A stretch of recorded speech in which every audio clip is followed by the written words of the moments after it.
should you tip at a med spa? It's not expected, even like being an esthetician first. Anytime I perform like eyelash extensions, a hydrofacial, a chemical peel, never did I expect it because you're more, I don't know, it's like more medical. Obviously, you would never treat a patient differently if they didn't tip.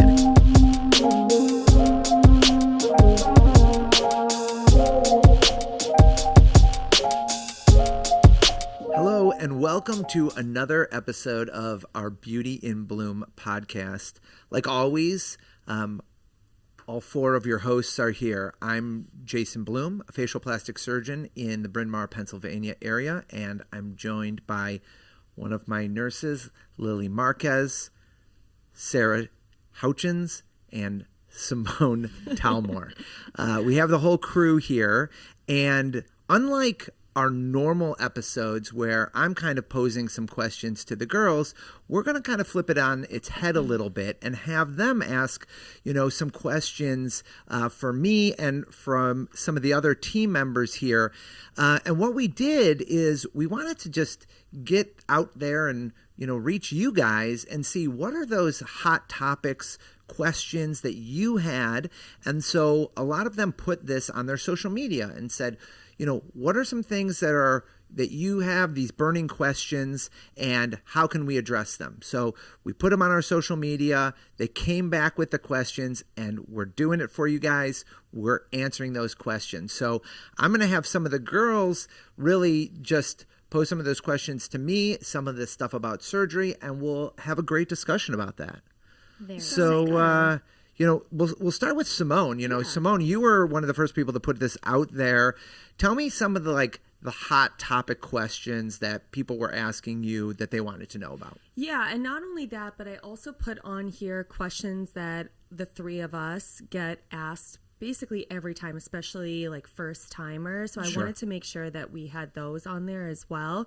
So the first one that I want to ask all of us is, what age should you be starting a neuromodulator? Sarah? I don't think there's a cut and dry answer to that question.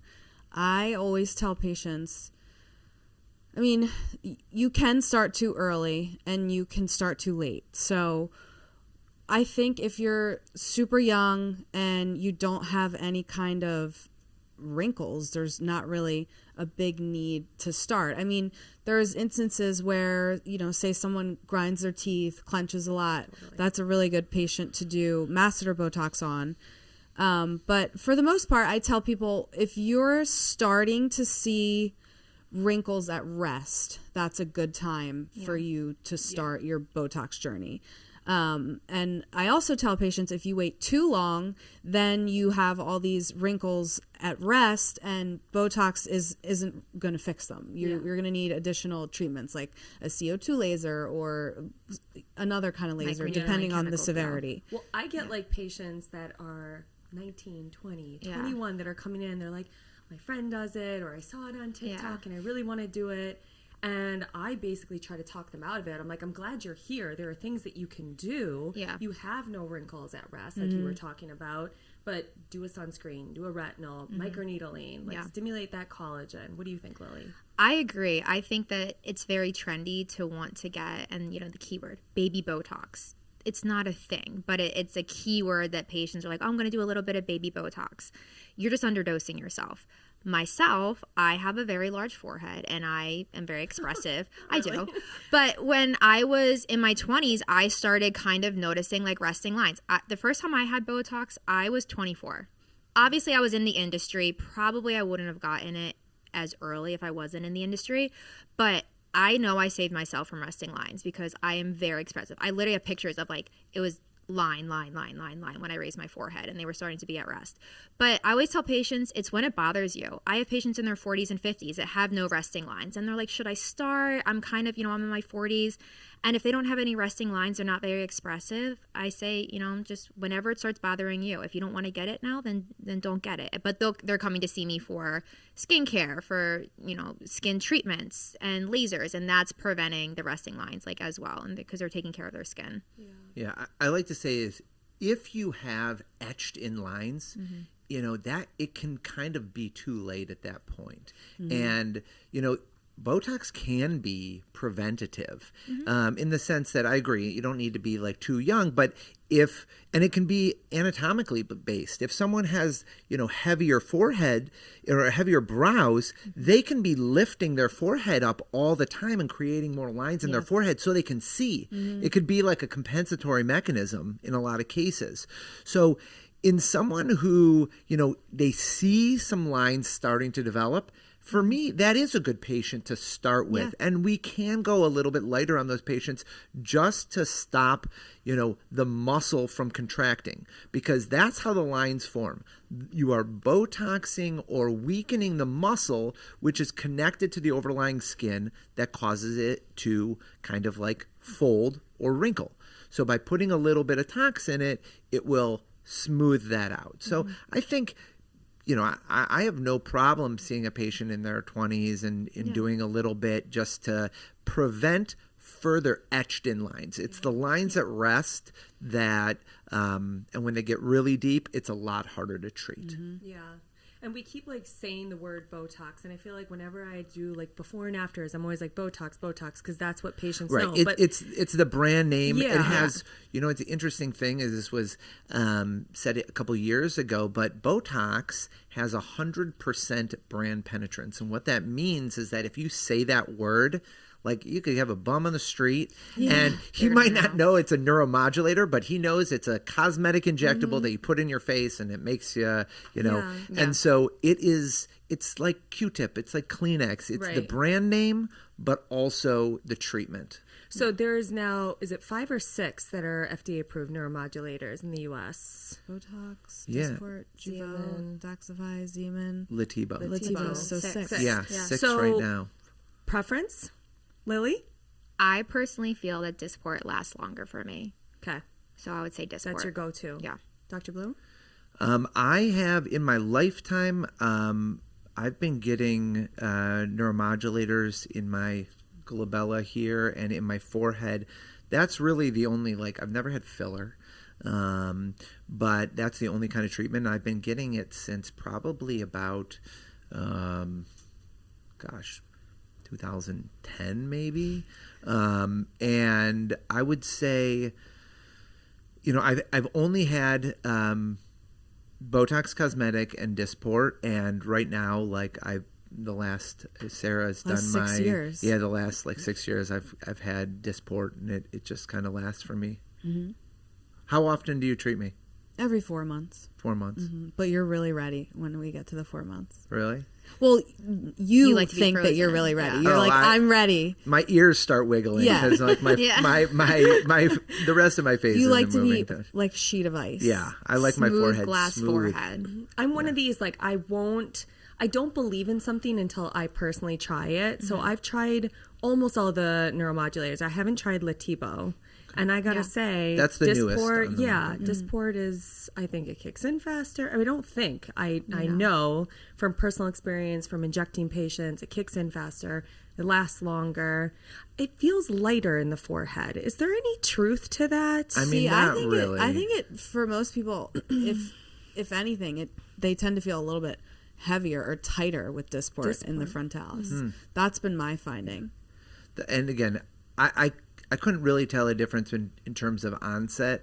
I will say just clinically what I see is probably Daxxify has the fastest onset of any of the neuromodulators. That's just my personal opinion in seeing that. Mm-hmm. But yeah, I couldn't tell a huge amount of difference between Botox or Dysport other than I just kind of liked it better. Mm-hmm.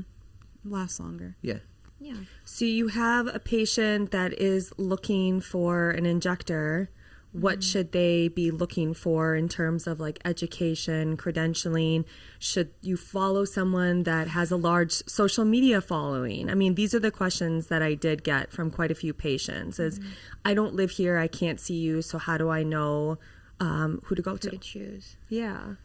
Reviews are always really helpful. I mean, every single person on this planet, if they've been in this industry long enough, they're going to have some negative reviews. Of course. Oh, I welcome negative reviews. I well, say this, you didn't actually. used to, though. When we first opened, it would be the end of the world to you if we received a bad review. I remember you calling me one time over a bad review, and I said to you, I was like, this is it was terrible. I hated to see you so upset. But now it's like, if someone comes into the office and brings up a bad review that someone wrote me, goodbye. Yeah. I'm if like, you're choosing the one bad review out of the hundreds of good, you're a red flag. There's like, I call those the 1-star patients. Yeah. Like, they're asking me, oh, what about this like bad review that you had like 3 years ago? And they said, and some of the bad reviews on like Google, it's like, he couldn't get me in to see him They're not even real for patients. 6 months. Yeah. Like, I mean, it's just like, I'm sorry, that's how it goes. But like, if they're looking at that one review and you can't respond to it either. No, you can't respond to it because then that says like, oh yes, that was there's HIPAA. You can't acknowledge that they're a patient at all. Yeah, exactly. Yeah. It's like a random case. You have no idea what's going on, and if besides all the other before and afters and all the patients they talk to, and if they're harping on that one review, that to me, like the 1-star patient, I don't want to operate on that person anyway. Yeah. They're going to be looking for something. I don't. About. If they're asking me about that, I will pass on surgery. Yeah. I think on top of reviews, because I think that is a really important one, that's usually why I get like new patients is, oh, I saw that you had really good reviews. Yeah, a lot of people say that who come into this office. It's definitely credentialing. I mean, every state's different. Regulations are very different state to state. Like, I'm from Minnesota. Anyone can inject in Minnesota. You betcha. Really? Anyone? Yeah, anyone. As long as you have a medical director, you could pull the bum off the street that knows about Botox. Actually, it's really interesting. I was in the operating room today, and I had a nurse that was visiting, nurse practitioner. She was visiting from Colorado. And she said it is so crazy. In Colorado, medical assistants can inject. Estheticians can inject. But you don't go to any kind of schooling to learn about... sorry to cut you off, but what's scary is... So I worked in Minnesota, so I know estheticians that inject. And if you get a training through any of the like reps through Allergan, Galderma, they won't train you unless you have at least an RN license. So they're not even getting actual trainings, though. That's scary. Well, yeah. But at least they're... It's good that they're being reputable, but it's terrifying that they're not even actually getting trainings, and yet they're injecting these medications into patients. Well, this is a big issue in Europe too, apparently, especially the UK. Yep. I remember Lee Walker, who I think is like one of the coolest dudes ever. We all love him. Shout out to Lee Walker. Yeah, but he was talking about that, how there needs to be some kind of way to differentiate between what the credentialing is. They have like hair salons. And that's crazy. That's crazy. It's crazy. I feel that, like you said, the credentialing, how many years they've been injecting, who trained them. Obviously, we can be like, oh, Dr. Bloom personally trained us. And the years, though, is tricky. The years is tricky because I've only been injecting for 3 years, but I've also had wonderful injectors and doctors training me. You have these injectors who inject one Saturday. Like, they inject every Saturday. For 5 years. I've been injecting for 15 years. You don't know what you don't know. Yeah, you're a trainer, right? You go out there and say, this is interesting. I was talking to another a trainer, and she said, she was doing a training, and I was just getting feedback. I was like, she's like my mentee, and I was like, how did your training go? And she's like, it's really weird. This person said she's been injecting for 10 years, but like she got in there and there was someone who, was newer to injecting, and she was way more comfortable. And she said, I think it was because the newer person was injecting more, and the person who has been injecting for quote unquote 10 years was like doing this kind of weekend thing. Yeah, like a part-time fun gig. She's been a nurse and doing that for 10 years, but really not in it. Or I remember you see on social media, someone's like, I've been a nurse for 15 years. Okay, but you were How long an have you been ICU nurse for 14 of those years, and you've been injecting for 1 year. So and I was really shadowing Dr. Yeah, Bloom and I was just Sarah going to say, I remember forever. when you were an esthetician at the practice and then you were going to nursing school and you wanted to start injecting. So like you were working as an esthetician a couple days a week, and on your days off, really, you were coming in and shadowing, and you were in the rooms with us. And like, you know, I always say that 80% of the decisions about what we do in terms of what neuromodulator we're using, what dosing we're using, what patterns we're using, what filler are we picking, what indication, the whys behind this all happens before you even reach for this. This happens, I mean, these are the conversations like, you know, sometimes somebody will say to me, listen, I'm going to do like a more mature lip. Like, what do you think I should use here? Should I use, you know, Refine? Should I use Kiss? Should I use, you know, whatever it is? And so those decisions, those questions, those whys that you're asking of yourself, that happens before you even pick it up. And by shadowing and experiencing that, you know, we're verbalizing to you like, Lily, I'm using this filler here because of this reason. Exactly. And so that's the stuff that you don't really get experience with until you're truly in the room with someone. Yeah. And also you have to make some mistakes to learn a lot of those things. Like when you inject, you know, 4 to 5 days a week, you're seeing all the good, but you're also seeing the less than good. Yeah. Right. And you know, next time, like, it's happened to all of us before, we've dropped people's brows. Then you learn, next time I need to do a little less, or I need to change my placement. But it's not even like every person. It's truly like I mean, that's why we keep such great notes on each patient, right?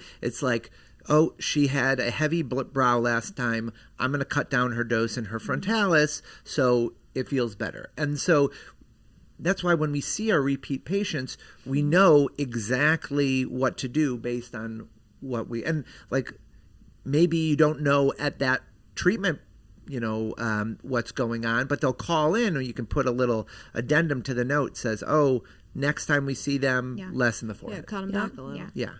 So next question, I'm going to give it to you, Lily, since you do a lot of the skincare here. Yeah. You have a pregnant patient or a patient that is breastfeeding. And you have 2 children. Yeah, I was You're the most recently just in this too. boat. So. Like what can you use? Like skincare line? Is there a skincare line that you think is safe to use? And like what, because you can do, just kind of side note, you can theoretically do microneedling. You just can't numb, right? Technically, you're causing an injury and an inflammation response in the skin. It's frowned upon, even if you don't use lidocaine, even though, you know, they'll inject lidocaine when you get a cavity filled when you're pregnant, but whatever.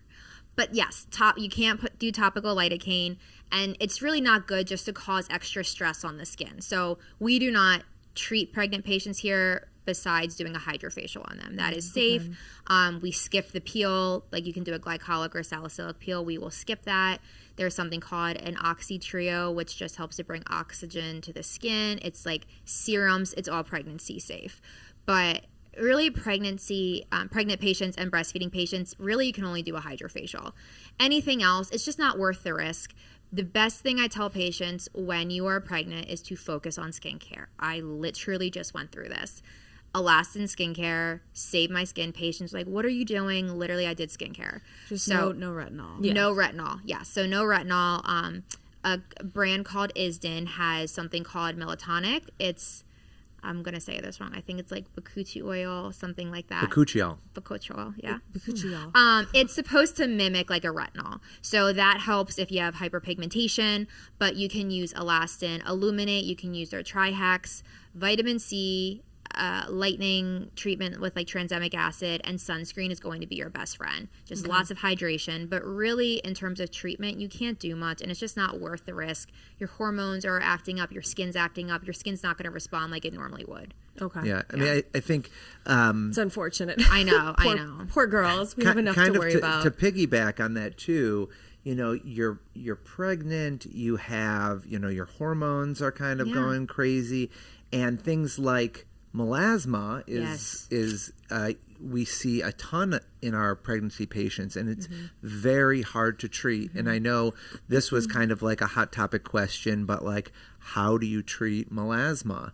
I think there's been a lot of, I will just tell you my feeling, and I worked with a dermatologist for about 7 years before opening my practice. A very well-known dermatologist. Yeah, well-known dermatologist, and he hated lasers for, for melasma because heat exacerbates it.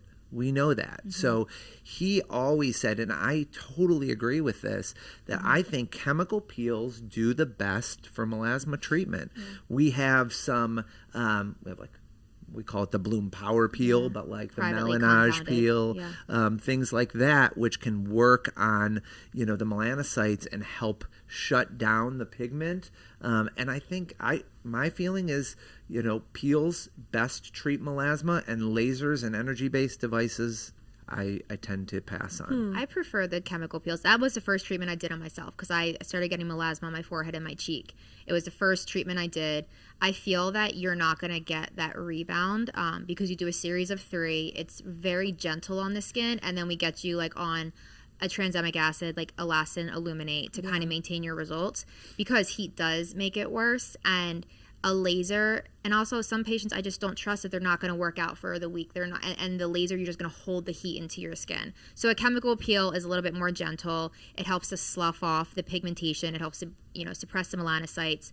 And overall, I just think that my patients respond so well to the Melanage peel. It's worth it. That's what I always go to first when a patient has melasma. Even an aggressive peel. Like I had an aggressive peel and it made my melasma rebound so bad. It flares, yeah. Because remember I texted you and I said, I'm literally on fire. And you gave me all those exosomes, like the ones that you mixed up for me in the little cream container. Anyway, that peel was so intense that like 2 to 3 weeks later, my melasma was worse. Low and slow when it comes to melasma. You don't want to do anything aggressive. And patients get upset because it does, it sucks. You want to treat them quickly and get the results. But if you do something aggressive, it's probably going to rebound. Yeah. All right.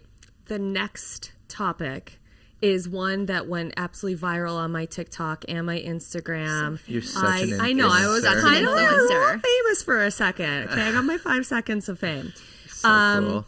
Should you tip at a med spa? And I was actually kind of blown away by some of patients' experiences, but I would just like to hear from all of you on, should you tip? Do you expect a tip?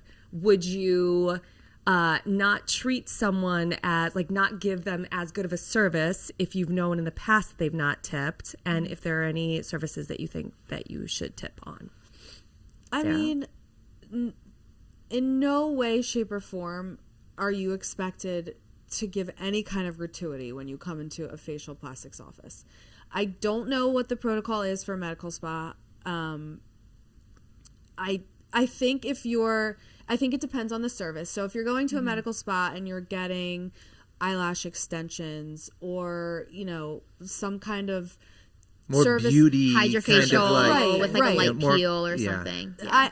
I don't think it's necessarily expected, but I think something like eyelashes and brows and that kind of thing, like there is a undertone of maybe you should tip. Kind of like a massage or something like that. Right. But as far as everything, more of the, let's say more of the spa-like treatments. More spa-like treatments. Yeah. It's not expected, even like being an esthetician first. Anytime I perform like eyelash extensions, a hydrofacial, a chemical peel, never did I expect it because you're more, I don't know, it's like more medical. I never expected it. As a nurse, never expect a tip. Any type of injectable procedures, anything, never expect a tip. I've had patients tip me on lasers, like they'll Venmo me, and it's not anything that I expected to get. And I always tell them like next time, like, hey, it's not expected. You don't need to do this. And like, I didn't know. I didn't want to offend you. Obviously, you would never treat a patient differently if they didn't tip. No, but I think that patients expect it. But when it comes to like a laser, microneedling, I would never tip in that aspect because I'm in the industry. I just think the patients don't know. So they'll ask me straight up, like, should I tip? I'm like, no, like, you don't need a tip. It's not expected. Yeah, and I think they ask the front sometimes. They ask the front I was a lot. just kind of surprised. Like, some people said that, you know, they got a halo, $2,000 halo, and then when they went to check out, they flipped the iPad, and there it was, 20% tip gratuity. I feel like that's terrible. Like Everywhere. Nowadays, it's like all these like it's tipping culture. It's so insane, and there's nowhere to like even 10%. It's like I 20, know. 25, or 30%. Yeah, I you're like like, what order is a this? muffin, they take the muffin, and then it's like 25% Or you pour tip. your own coffee, and they're like, here. Yeah, do you want to it's crazy. That's absurd. But I mean, like around the holidays, people bring in stuff for us. They give us gifts. Gifts. I mean, never expected, but no. Like, bring us in coffee. We don't need cash. Like, bring us in like a Starbucks. Bring it like that's like, you know, just like I do feel like there's a difference though with like you were saying like more spa beauty like versus medical. Yes. So like for instance, if I were to get my legs waxed, I would tip. If I'm getting laser hair removal, I wouldn't tip. And the reason being is these treatments are really expensive for patients, like really expensive. And so like if someone's doing a halo for $2,000, so this is the response I got. Patients were floored that they were expected to give 20%. That's crazy. Estheticians were actually upset with me saying, stop messing with my livelihood. This is my money. And by telling people to not tip, you're screwing me over. My thought is you should be taking that back to your employer, because if we all know, like if you sell a $2,000 laser, you should be getting a decent amount of money off that $2,000 laser. And if you're not, if you're having to rely on a tip, you should probably find somewhere else to work. That's and it my depends. thought.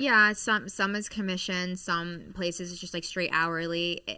everyone's different. It's hard. As an esthetician, I guess you kind of. I never expected it, but I've also worked more in the med spa industry, and I did get tipped for laser hair removal, and I did get tipped for fractionals and IPL. Different pay structure, different environment. So that is, I think with the halo, with it being so expensive, I would never expect that. Other services that you're in there for long and they're really not that expensive. Yeah, it's never expected. It's nice when that happens, but I would never be upset like if a patient didn't tip me. It is different though, because like I also work at a medical spa on top of this job, and I don't think I've ever had anyone try to give me a tip here, and I would never accept a tip. Yeah. And in the medical spa world, people do try to tip me all the time, and I always say absolutely not. This is a medical procedure. In fact, if you want, tip me by writing me a review. Yes, because that goes a lot further. Going back to the original question I had asked, but I think in this office we never like in Bloom facial plastic surgery we Bloom never gets a accept. lot of chocolate. I mean it's not tips, but food, sneakers, alcohol, coffee, all the good stuff. All those are all welcome. Peaches. All those peaches. Oh my god, in the summer. amazing! Pastries. They're from Best like peaches ever. they're from like Gold Belly, They're and so good. oh my gosh, he would get them like online. He had a subscription. Yeah. Oh Yeah, my gosh, those these were the best amazing peaches peaches ever. from Georgia. They were so good. We get our peaches from Georgia. I know they were really good. Love that. All right, one of the questions we got from a patient was breakdown of different lasers that we offer. Just kind of a quick rundown, like if someone was coming in, like what would you do? So, or explain it in layman's terms. So Halo. Halo is a hybrid fractional laser. So if a patient is wanting to do a laser once a year, they want to address everything: fine lines, wrinkles, pigment, redness, and they can give me about 4 to 5 days downtime. Gold standard. I'm obsessed with it. Love the Halo. Love it. You know what I say about obsessed. Halo? I say it's the best laser results for the least amount of downtime. And when you say hybrid, it's a non-ablative and ablative laser. So it makes like one hole with the ablative laser and fires the non-ablative through it. Or they fire the non-ablative and the ablative through it. And, you know, when you say downtime, it's not like their face is peeling off, but they have like coffee grounds on their face. Some pretty people good. swell pretty significantly. Yeah, I would say the Yes. first 2 Or from days Halo. you're going to be swollen, and then until day about 4 or 5, you're going to look like you have little coffee grinds on your skin. They're called mends, but you can still go out. So I say if you're comfortable with friends and family knowing that you had something done, you can still go out. It's not like a CO2 where it's fully ablative, where you can have about 2 to 3 weeks downtime. The first week you cannot leave the house, like you look crazy. I mean, when I'm doing so Halo, I think is great for that once a year. Yes. So I do all the the only laser I do in this office is, and you guys do some of it too, but like the only laser I do is the CO2. It's a fractionated CO2 laser.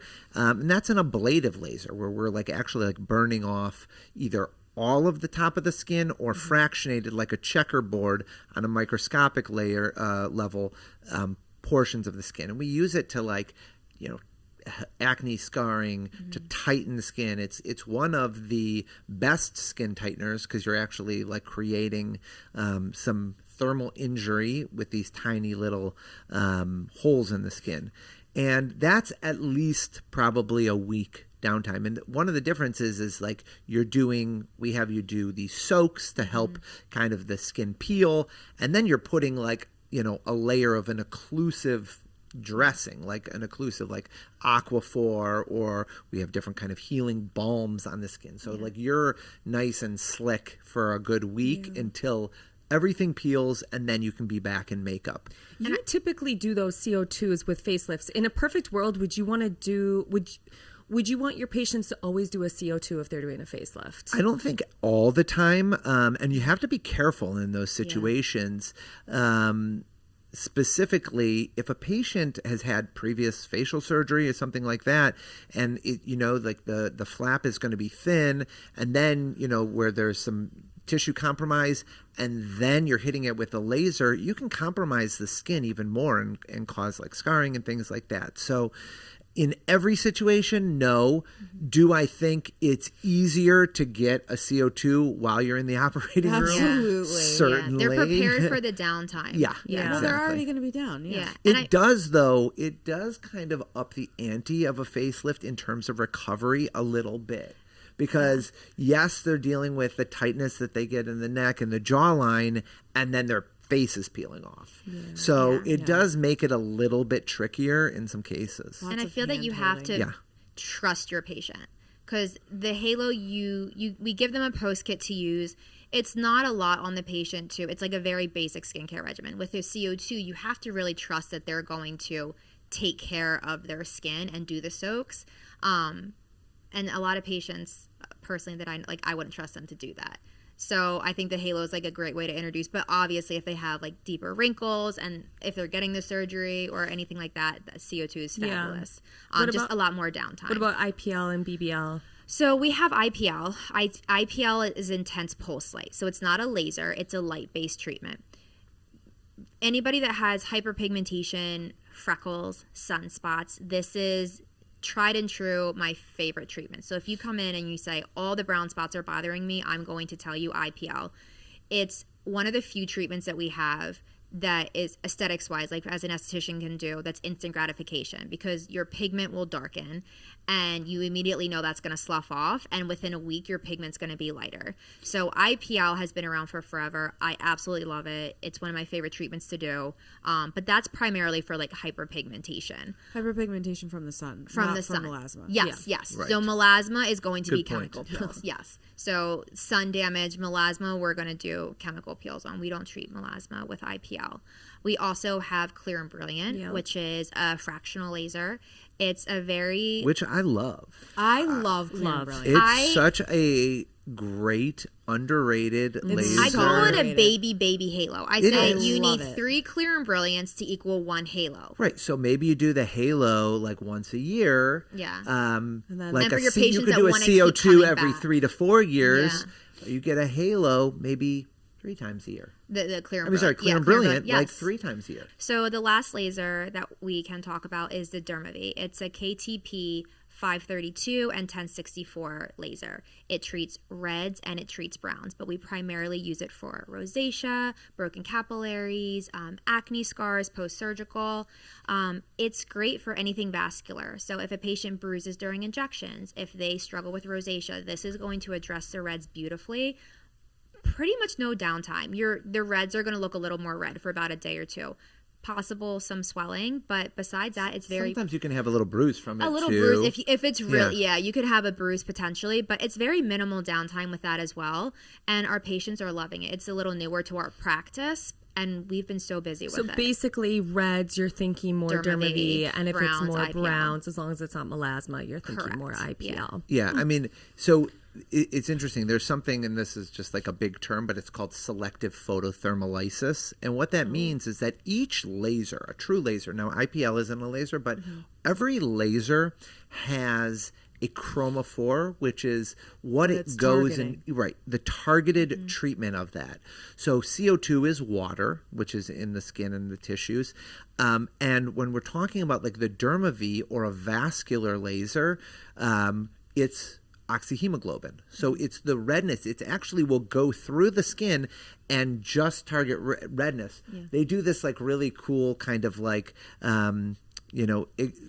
explanation where they'll blow up a red balloon inside of a white balloon, and they'll fire the laser through the white balloon and only pop the red balloon. Oh, that's cool. I've never seen Yeah, that. it's pretty neat because it's just targeting the reds, and so each of the and so some of like the ND-YAG could be melanin pigment. Yes. So pigment, and so ND-YAG could be like a tattoo removal laser or a pigment. They see pigment versus some of the other lasers see vascular versus some of the other lasers see water. And that's how we choose which laser to use for their specific issues. Yeah.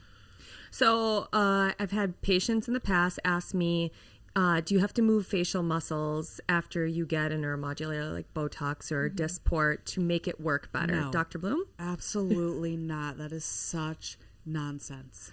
I'll agree with Sarah on that one. Yeah, That's like, I was in the 100%. car going, I mean, I can't even do it. Like, I was moving my forehead and I was moving my mouth. Like, you're just going to give yourself a headache. Yeah, like you're hurting yourself. The neuromodulator binds to the muscle within, let's say minutes. The receptor, yeah.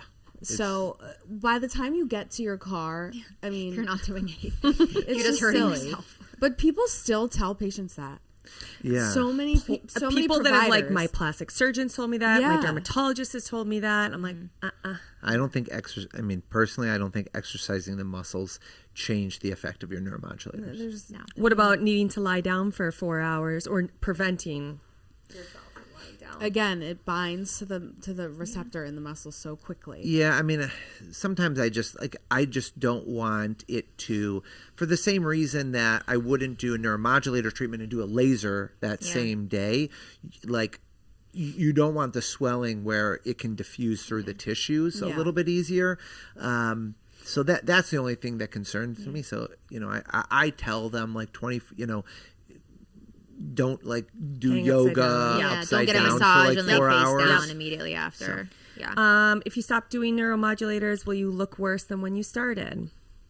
No. I mean, no, you're just going to look normal in your age. But Like, if your you face isn't started going in to fall. your 20s and in your 50 and you stop, I'm going to look worse but if would I say, don't like, get my every Botox time you do or it, my you like Dysport. stop the aging clock, and then once it wears off, Yeah, the you aging pause it a clock little. starts ticking again. So it just basically starts ticking. You're going to again. feel that you look worse, but you really don't. It's All just right, you. Sarah, I saw that you posted something, so I'm going to give this one to you. A liquid liquid facelift. Is it possible? Dun, dun, dun. I mean, you can speak to this more, but there's so many ligaments in the face that there's so many things that contribute to that downward pull over time. Gravity, volume loss. You just have so many things that are not in the correct position or not where they were. No, you're not lifting. You can change the appearance of things. You can camouflage, but you're not lifting. There's so much that goes into a facelift. Yeah. We're never going to able to get really that dig into facelift it. results with filler. So it's really interesting because, I don't necessarily think that fillers lift tissue. However, I think they can, radially expand the facial skeleton if you're putting it on the bone, and you can get volumization. But in order to achieve like where you're actually like making a difference with filler in a face, you're going to have to put in so much filler. Making a difference where you're actually lifting the Right. tissue. Yeah. You're going to put in so much filler that it's going to look ridiculous. Caricature. And it's just insane. And like what I say is natural volumization of the face happens deeply and if you on the bone, and if you put so much superficial filler in the face, they look like a mask, right? You should have natural undulations, and if you're just putting in so much superficial filler to overcome like you know, the downward pull, it looks ridiculous. And you know, America and probably the world right now is experiencing a little bit of filler fatigue, as we call it. Like they're just, people are now trying to get their fillers reversed and dissolved because they're seeing these like insane, enormous blown up faces, and they just like want to look natural. And so could you do a liquid facelift? Sure. Is it going to be effective or the right thing? I would say never, because it just, in order to make a true difference to lift tissue, you're going to have to put in so much that it's going to look ridiculous. Sculptra and filler. If someone is wanting to get a facelift in the next 2 to 5 years, should they avoid either of those? You know, I don't think so. I mean, it's really not a problem when it's like, you know, if it's a patient from like one of you guys where I know that you understand the tissue planes, and certainly with Sculptra, it's really important to be a good injector of the product, and we're injecting it, you know, either at that superficial subcutaneous plane or on the periosteum. I think people are now kind of pushing back a little bit after facelift, and if they're getting facelifts, they tend to like hold off on some of their biostimulatory products for about 6 months to a year, some people are saying. I haven't made that, you know, hard and fast rule in our practice. I have seen literally everything in the face, from, you know, calcium hydroxyapatite or Radiesse to tons of different hyaluronic acid fillers to to threads to Sculptra, and it's like, you know, we just operate through it. So it doesn't really make a difference to me, and you definitely don't have to hold off on filler.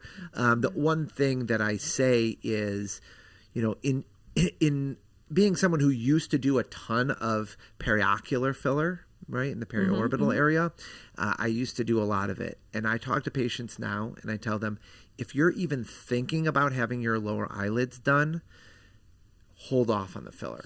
And now I think Easy Gel is something that they could do kind of to temporize the situation. But I'm like, if you're considering having your eyelids done, let's hold off on the filler, because I'm going to have to dissolve it anyway. And once they go down that filler path, it's very, very hard to get rid of the filler. Lily, RF microneedling's been in the news.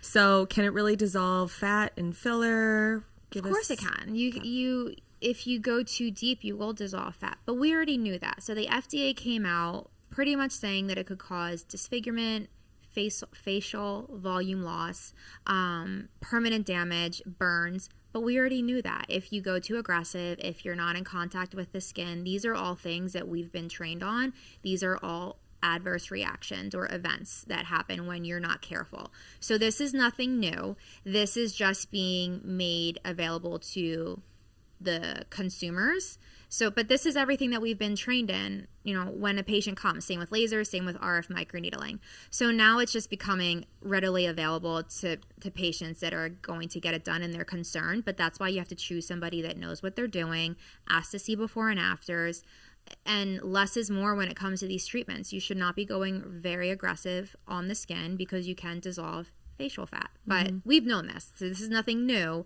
You just have to make sure that you're going conservative. Yeah, some of these RF microneedling devices, like even like Morpheus that we have, it's an intense can treatment. Go 4 millimeters in depth if you set it that way. And now they have like Morpheus body and stuff, which goes like 8 millimeters. That's deep. That's into the fat for sure. And some of those settings are meant to dissolve with fat reaction. Right. So right, exactly. Like submentally, they're hitting this area into some of the superficial subcutaneous fat.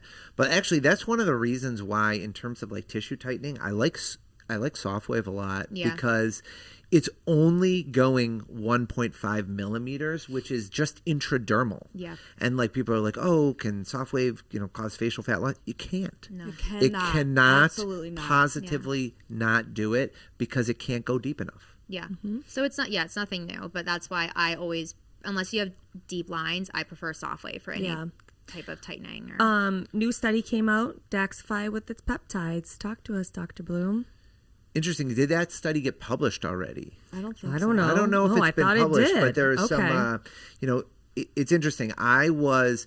What I've always understood about Daxxify, which is one of the newer neuromodulators, is how the peptide, which is a chain of amino acid that's linked to the 150 kilodalton neuromodulator, how the electrostatic interaction works with that product, and it makes sense for me. So, for example, the core neuromodulator, which is 150 kilodaltons, is incredibly negatively charged. And the cell membrane, where the receptor is also negatively charged. So there's like a repulsion between those two things. The Botox molecule doesn't want to, it go to the cell membrane because it's repelled. But what happens is this peptide that they have linked to the 150 kilodalton neuromodulator is extremely positively charged. So much so that, first of all, you get the positively charged peptide and the negatively charged neuromodulator. They want to stay together. And that is so positively charged that now the whole thing is positively charged and it's pulled towards the receptor. So in the synapse where it binds and then lets go and then rebinds, there's always something there to refresh because of that positive because charge. of that the positive electrostatic reaction between the positively charged complex and the negatively charged cell membrane. Now, there was this talk about the peptide, just like the peptides that are in our skincare and stuff, giving a glow to the skin. Yeah. And I was like, no way. That is ridiculous. And I've called out some people at the company who were saying this before really the data came out. Well, I happened to be at a meeting in Nashville where their headquarters are, and this was a few months back, and they did some like really interesting studies looking at the peptide and then like the gene expression. And what they showed is they tested other peptides, other neuromodulators, all this stuff. And what they showed is that this peptide that they have found actually encodes for collagen and elastin. Okay. So could it actually give you a little glow if you're injecting it? Potentially. And I think they're going to do some more studies. So like the work that they've done so far on this has been really impressive. And I applaud Revance for doing this study. And I think they really potentially have something really cool with this peptide. So, skin quality things. In the future, we know that if you just inject Botox, botulinum toxin intradermally, you get a reduction in sweat, so your reduction in oil, pore size. It helps skin quality in general. Yeah.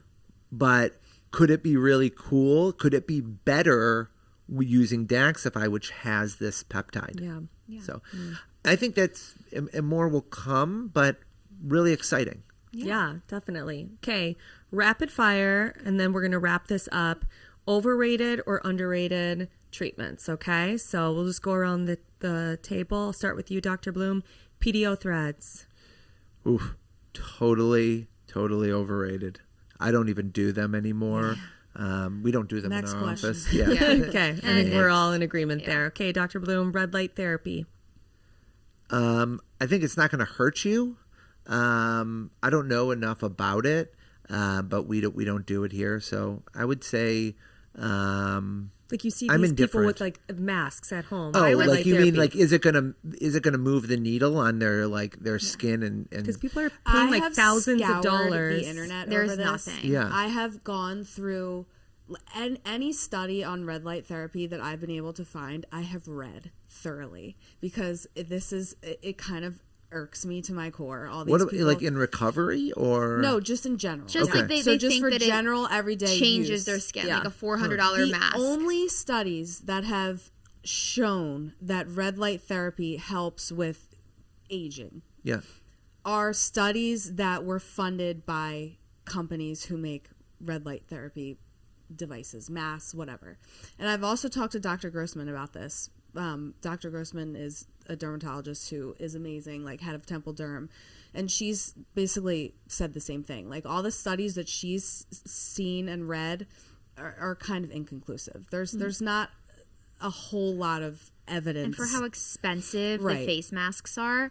I mean, things patient, like eczema, psoriasis, I do think that there have been some Yeah. studies that have shown that it helps decrease the inflammation a little bit there.